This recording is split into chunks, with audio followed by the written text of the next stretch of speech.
अगर आप भोले बाबा के भक्त हैं और बहुत समय से सोच रहे हैं कि आपको कोई व्रत रहना चाहिए, किस प्रकार रहना चाहिए और कैसे इस व्रत को करना चाहिए, तो यह वीडियो आपके लिए बहुत ही उपयोगी है। इस वीडियो को पूरा देखिएगा और मुझसे ज़रूर जुड़िएगा। बहुत से लोग कोई व्रत नहीं रह पाते हैं, उनके पास अनेक समस्याएं होती हैं कि मुझसे व्रत रहा नहीं जाता है, स्वास्थ्य संबंधी समस्याएं हैं, दवाइयाँ खा रहे हैं या फिर ज़्यादा समय तक व्रत रहने में परेशानी होती है, बाहर कार्य कर रहे हैं जिसकी वजह से बाहर आना जाना लगा रहता है, इससे मैं व्रत नहीं रह पाता हूँ। लेकिन मैं भोले बाबा का बहुत बड़ा भक्त हूँ और मैं भी चाहता हूँ कि मैं कोई व्रत तपस्या आदि करूँ जिससे कि मैं भोले बाबा को प्रसन्न कर सकूँ। तो यह वीडियो आप पूरी ज़रूर देखिएगा, क्योंकि आप जब कोई व्रत करते हैं, कोई तपस्या करते हैं तो भोले बाबा आपसे ज़्यादा प्रसन्न होते हैं। कौन सा व्रत आपको विशेष लाभ देता है?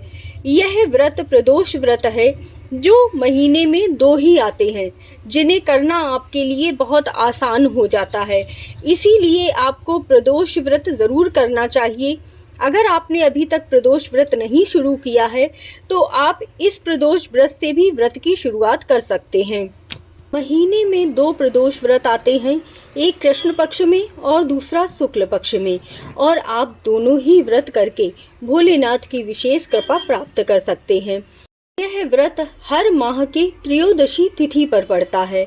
इस बार त्रयोदशी तिथि 23 जून को देर रात 1:24 से शुरू हो रही है और 23 जून को रात 10:09 पर समाप्त होगी। इसीलिए आपको अगर शिव और माता पार्वती की कृपा प्राप्त करनी है, अपने वैवाहिक जीवन को सुखमय बनाना है, रिश्तों में मधुरता लानी है और अपने घर से ग्रह कलेश को दूर करना है, तो आपको प्रदोष व्रत इस बार से ही प्रारंभ कर देना चाहिए। इसीलिए इस बार प्रदोष व्रत 23 जून को पड़ रहा है।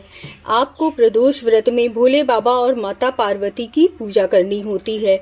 अगर आप घर में पूजा कर रहे हैं तो कोई भी भोले बाबा की फ़ोटो या प्रतिमा ले लीजिए।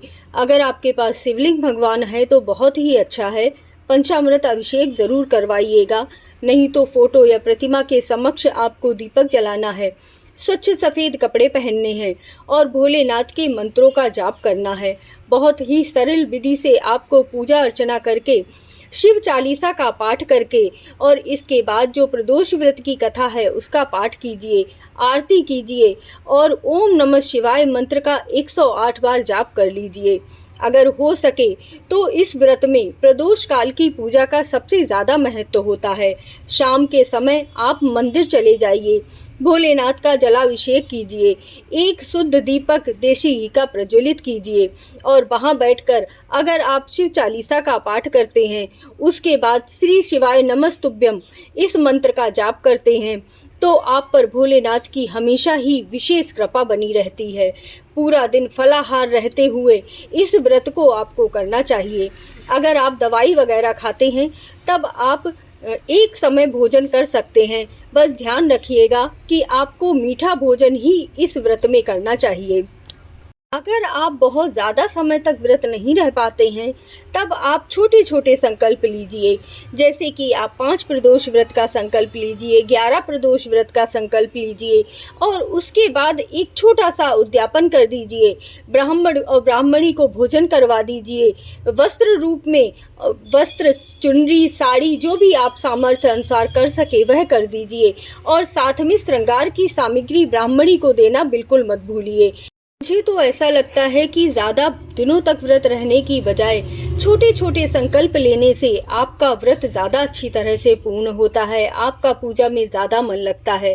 इसीलिए इस तरीके से छोटे छोटे संकल्प लेकर जब आप भोलेनाथ की पूजा करते हैं तब आपको विशेष लाभ होता है। मैंने पशुपतिनाथ व्रत की भी वीडियो डाली हुई है, तो आप चैनल पर जाकर ज़रूर देखिएगा। किसी भी विशेष मनोकामना के लिए अगर आप 5 सोमवार तक भी पशुपतिनाथ का व्रत कर लेते हैं तो ऐसी आपकी कोई भी मनोकामना नहीं है जो भोलेनाथ पूरी नहीं करते हैं। इसीलिए कहा जाता है कि भोलेनाथ के समक्ष अगर आप 1 लोटा जल और एक शुद्ध घी का दीपक जला दें तो आपकी मनोकामनाएं तुरंत पूरी होने लगती हैं। आपके घर में खुशहाली आती है, कर्ज संबंधी समस्याएं दूर हो जाती हैं, आप रोग से हमेशा ही दूर हो जाते हैं, अकाल मृत्यु तो आपके आसपास भी नहीं फटकती है। इसीलिए प्रदोष व्रत जरूर कीजिए। जय श्री कृष्णा, जय राधे राधे।